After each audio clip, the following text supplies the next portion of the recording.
क्रिस्त में अति प्रिय माता पिताओं, भाइयों बहनों एवं बच्चों,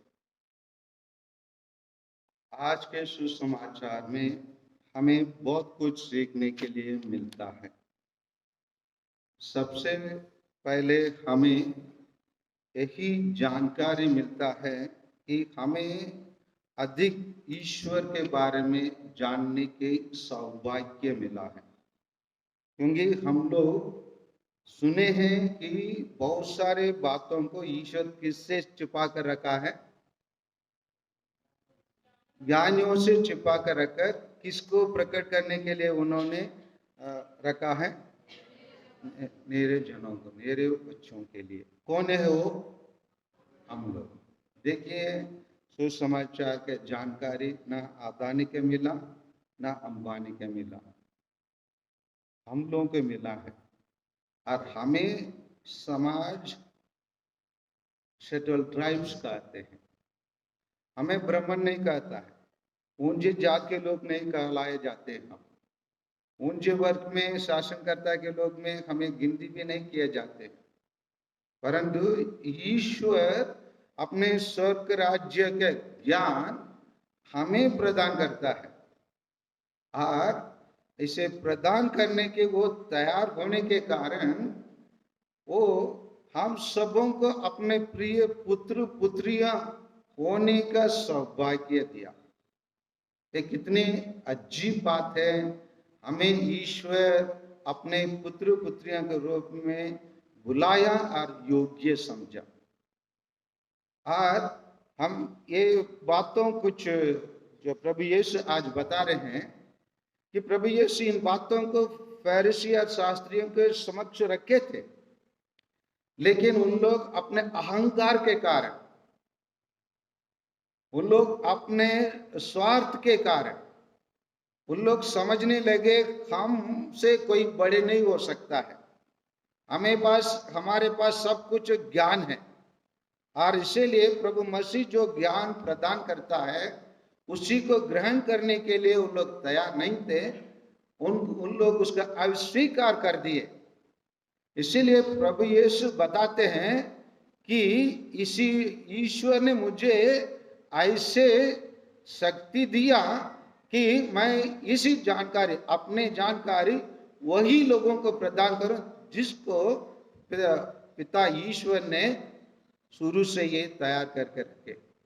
इसलिए हम ईश्वर की योजना में हम प्रत्येक जन अनमोल है, हम प्रत्येक जन अनमोल है।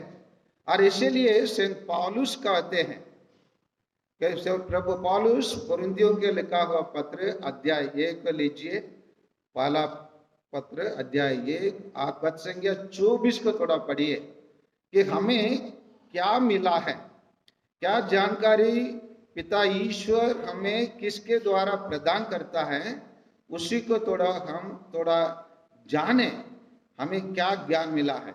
124 थोड़ा जोर से पढ़िए।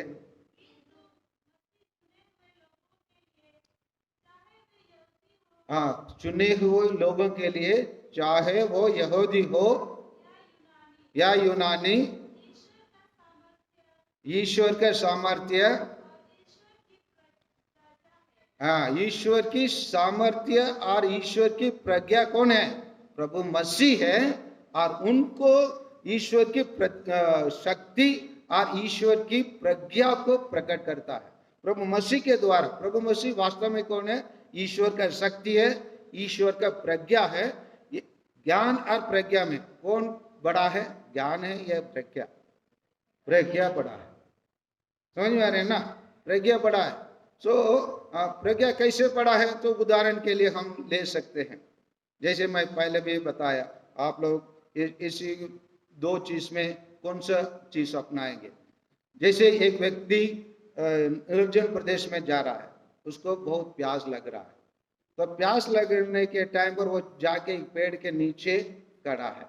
खड़े होने के बाद वहीं पर देख रहा है एक नलकूप है। वो नलकूप के बगल हैंडपंप है, हैंडपंप के बगल में एक रोटा है, रोटा में पानी है, पानी के ऊपर एक ढक्कन है, ढक्कन ने लिखा है इस रोटा का पानी को इसी हैंडपंप में डालो और हैंडपंप को हिलाओ, आपको पानी मिलेंगे। इसका इतना प्यास लग रहा है, इसलिए वो सोच रहा है, एक ज्ञान बता रहा है कि इस पानी को पी लो।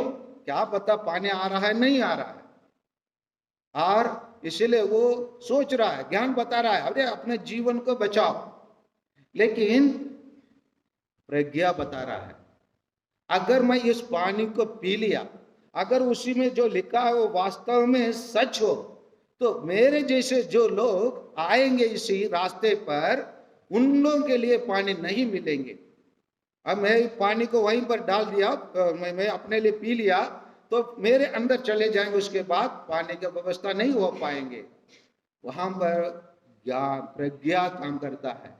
प्रज्ञा बताता है, आप आने वाला पीढ़ी के लिए इसी पानी को उस नलकूप में डालेंगे तो जो भी आएंगे इस कार्य को जारी रखेंगे, जो भी यहाँ आएंगे उन लोग अपना प्यास बुझाकर अपने जीवन की यात्रा आगे बढ़ाएंगे, इस निर्जन प्रदेश को पार करके जा सकते हैं। ये एक ज्ञान है। ज्ञान हमेशा स्वार्थ रहने के लिए बताता है। वो अगर वो पानी के पी लिया होता, क्या हो जाता? केवल अपना प्यास बुझ जाता है, लेकिन आने वाला पीढ़ी के लिए कुछ नहीं कर पाते। इसीलिए वो उसी रिस्क लेने के लिए वो तैयार था। इसीलिए वो पानी उस नलकूप में डालकर पीने के बाद फिर भर के दूसरे उस रास्ते में आने वाले लोगों के लिए रखे जाता है। इसीलिए प्रभु मसीह के पास आने वाले लोगों को प्रभु यीशु उसी प्रज्ञा को प्रदान करता है जो ईश्वर की शक्ति है। जब हम प्रज्ञा को प्राप्त करते हैं, हम ईश्वर की शक्ति को हम पाते हैं।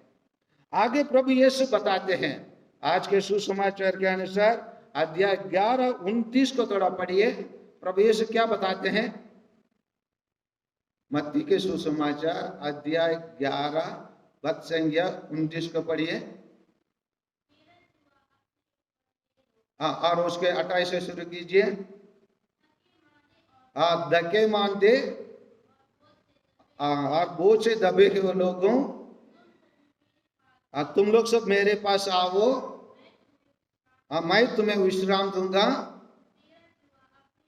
मेरे जुआ अपने ऊपर ले लो और मुझसे सीखो, मैं स्वभाव से नम्र और विनीत हो। हाँ प्यारे भाइयों और बहनों, दुनिया में एकमात्र व्यक्ति हमारे बोझ के लिए, हमारे आराम के लिए कोई स्वागत निमंत्रण पत्र देता है तो केवल मसीह है। केवल मसीह है। अन्य लोगों के पास, सबके अपने अपने पास बहुत सारा लोड है, अपने परिवार का बोझ, बहुत सारा चिंतन सबके पास है। इसीलिए कोई भी हमारे बातों सुनने के लिए आजकल दुनिया में कोई नहीं है। लेकिन प्रभु यीशु बताता है, आओ तुम सब जो धक्के मानते, वो से दबे हुए लोगों, तुम मेरे पास आओ, मैं तुम्हें क्या दूंगा? विश्राम दूंगा। ये प्रभु का बुलावा है। प्रभु यीशु प्रतिदिन हमके इस वचन के अनुसार हमें बुलाते हैं। हम लोग उसको पहचान लेते हैं। जो लोग उसको पहचानते हैं उसका लाभ उठाते हैं, और जो लोग पहचानते नहीं हैं उससे दूर रह जाते हैं। आज प्रभु यीशु हमें बुलाते हैं। साइंस भी, विज्ञान भी हमारे बोझ को कम करने के लिए बहुत सारा साधन दिया है। लेकिन साइंस जैसे उदाहरण के लिए, हम लोग पहले पानी खींचने के लिए कुआं में जो रोलर टाइप का व्हील डालते हैं ना, पुल्ली कहते हैं इंग्लिश में, उसका क्या कहते हैं आप लोग हिंदी में? क्या? गिरनी। हाँ, गिरनी। ये गिरनी को 1, 2 और 3 को एक साथ डालकर उसी में एक रस्सी घुमा देंगे तो पानी सरल से ऊपर आ जाएगा। बाल्टी से खींचेंगे तो ये एक शारीरिक बोझ को कम करने का एक तरीका है। आजकल हम देखते हैं जेसीबी है ना, जेसीबी है और इसमें काइनेटिक पावर आता है। ये काइनेटिक पावर क्या कर देता है? ये काइनेटिक पावर सरल से कोई भी चीजों को करने के लिए आज विज्ञान बहुत सारे साधन को आविष्कार किए हैं। लेकिन साइंस कितना भी बड़े हो, आविष्कार कितना भी बड़े हो, वो सब शारीरिक बोझ को ही कम कर सकता है। हमारा मेंटल टेंशन, डिप्रेशन, चिंता, ये सबको दूर करने के एकमात्र कैप्सूल प्रभु मसीह है। विटामिन गोली कौन है? प्रभु मसीह है। जो प्रभु मसीह के पास आता है वही अपने एंजाइटी को, अपने चिंताओं को दूर कर सकता है। यहाँ पर प्रभु यीशु हमें दो प्रकार के व्यक्ति रहने वाले बताते हैं। एक है जो चिंताओं से चिंतित है, उसको वॉरियर, वरी से चिंतित है, चिंताओं से उसको वॉरियर। लेकिन प्रभु यीशु वरी से कैसे बाहर निकलना है उसको प्रभु यीशु बताते हैं, आओ वॉरियर बनो। वॉरियर बनो मतलब योद्धा बनो, लड़ने वाला व्यक्ति बनो। कैसे? अपने चिंताओं को दूर करने के लिए मेरे पास आओ, मैं तुम्हें सिखाऊंगा कैसे अपने जीवन में चिंताओं के साथ लड़ना है, चिंताओं को कैसे पार करना है। उसी के लिए मेरे पास आओ, मेरे पास आओ। मेरे पास दुनिया जो हमारे लिए देता है, जो शारीरिक दुखों को, कष्टों को दूर करने के लिए बहुत सारा कैप्सूल्स है। उसी कैप्सूल सब शरीर की दुख को तो दूर कर सकता है, लेकिन मानसिक और हमारे चिंताओं को दूर करने के लिए मेरे पास आओ, मैं तुम्हें आराम दूंगा। इसलिए प्रभु यीशु ये ओपन बुलावा है। It is a open call to everyone. पूरा दुनिया के लोगों का ये बुलावा है। It is an invitation to the whole world, तो प्रभु यीशु के पास आने के लिए। और जो आए हैं, हम लोग आज यहाँ पर गाना भी गाए थे, भी अभी अभी अंदर भजन में गाए ना, क्या गाए हम लोग?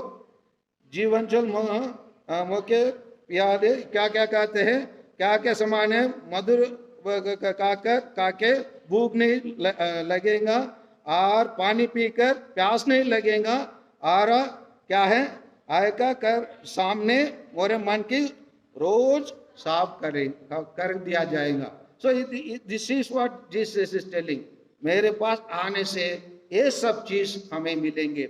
इसलिए प्यारे भाइयों और बहनों, हम अपने आप को भाग्यशाली समझो। मैं बार बार बता रहा हूँ, हम लोग दुनिया में रहने वाले, वो बिल गेट्स होने दो, बफेट होने दो, और हमारे देश के बजाज होने दो, गोदरेज होने दो, या अदानी होने दो, अंबानी होने दो, उन सभी लोगों से हम लोग बढ़कर हैं, क्योंकि हमारे पास कौन है?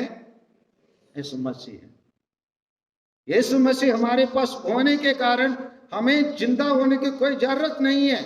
वो लोग कानून बना सकते हैं, एंटी कन्वर्शन बिल कहते हैं, धर्म परिवर्तन करने वालों के विरोध कार्रवाई करने का कानून बनाने दीजिए।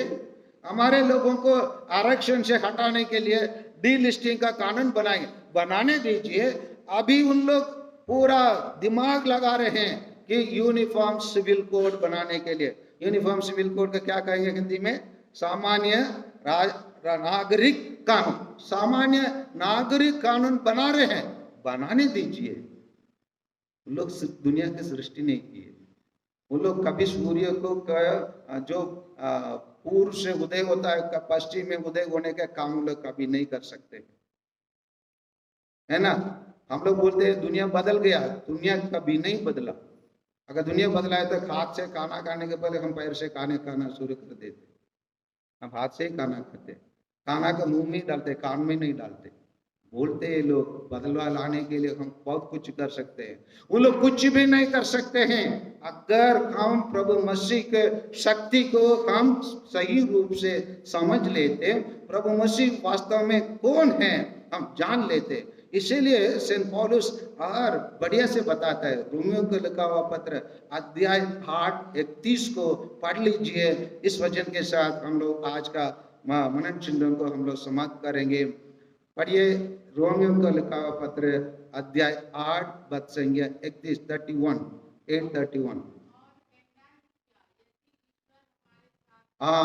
यदि ईश्वर हमारे साथ है तो कौन हमारा विरोध कर सकता है? हमारे देश में 3 सेना है ना, 3 सेना है, कुछ भी नहीं कर सकते। सेना के लेके ही तो आए थे, फेराओं का सेना का लेकर यहूदी लोग मिस्र देश से बाहर निकल रहे थे, घोड़े में बैठकर टक टक टक टक टक टक आए। उन लोग सोचे कौन सा सागर के पास, लाल सागर के पास रुकना ही पड़ेगा, हम लोग उन लोग है ना बांध कर वापस लेके आएंगे सोच करता आए। क्या हुआ? इनके पास क्या था? यहूदी लोग के पास क्या था? हाथी, घोड़ा, है ना, आजकल का बहुत बड़ा मारने वाला, है ना, जो आजकल जेट विमान और सब स्कट मिसाइल, ये सब देना क्या था? ईश्वर था। तो फेराओ को आप देखिए ना, फेराओ के समय पर 10 महामारी हुआ, वहां उन लोग के बीच में कौन बैठे रहे? यहूदी लोग बैठे रहे।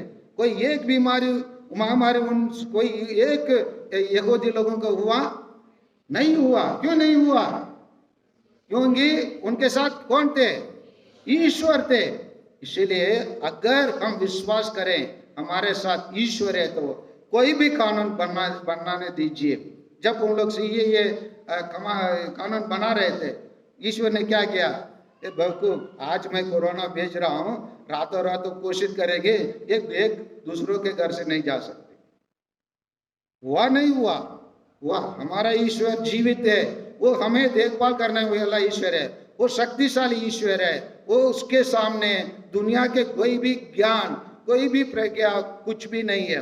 कोई भी आप देखिए ना, कोई भी बड़ा आविष्कार दुनिया में हुआ है, वो मार्कोनी का रेडियो हो, सबसे पहला समाचार जो मार्को के आविष्कार के द्वारा रेडियो से क्या आकाशवाणी से वो प्रचार किया वाला समाचार क्या है? क्रिसमस की समाचार, क्रिसमस के समाचार। और जेम्स बर्ड ने जो आविष्कार किया टेलीविजन, उसमें भी सबसे पहले डॉक्यूमेंट्री जो प्रकाशित किया गया वो भी बाइबल का डॉक्यूमेंट्री है। और दुनिया में सबसे पहले छापा हुआ किताब कौन है? बाइबल है। आविष्कार करने वाले कौन है? गेटेन्सबर्ग। दुनिया में कोई भी चीज आविष्कार हुआ है, कोई भी चीज पहले दुनिया के लोगों को दिया गया है, उसमें केवल मात्र प्रभु मसीह है, मात्र प्रभु मसीह है। और आर्मस्ट्रांग और आल्ड्रिन जो पैर में रखे, उन लोग पैर रखे चंद्रमा में, उन लोग प्रभु मसीह के महिमा को ही बताए। ईश्वर आपकी महिमा कितने महान है, उसको देखने के लिए हमें मौका मिला है। यही है उन लोगों का संदेश सब। और उसी टाइम पर जो अमेरिका में जो राष्ट्रपति था वही है जॉन एफ कैनेडी, वो कैथोलिक प्रेसिडेंट था। और वो पोप स्वामी का आशीर्वाद लेने के बाद ही जो लोग हम इसमें जा रहे थे चंद्रमा जाने के लिए, उनके आशीर्वाद देने के बाद उन लोग उसी विमान को चालू किए। ये सब महान कार्य के देखने के बावजूद हम डरते हैं, तो हम लोग डरपोक है। हमको डरने की कोई बात नहीं है। प्रभु यीशु इसलिए बता, तुम सब मेरे पास आओ, दुनिया आपके पास कितना भी बोझ देने दो, मैं तुम्हें विश्राम दूंगा। इस बात पर विश्वास कीजिए, जब प्रभु यीशु हमारे साथ है, कौन हमारे विरोध हो सकता है? आमीन।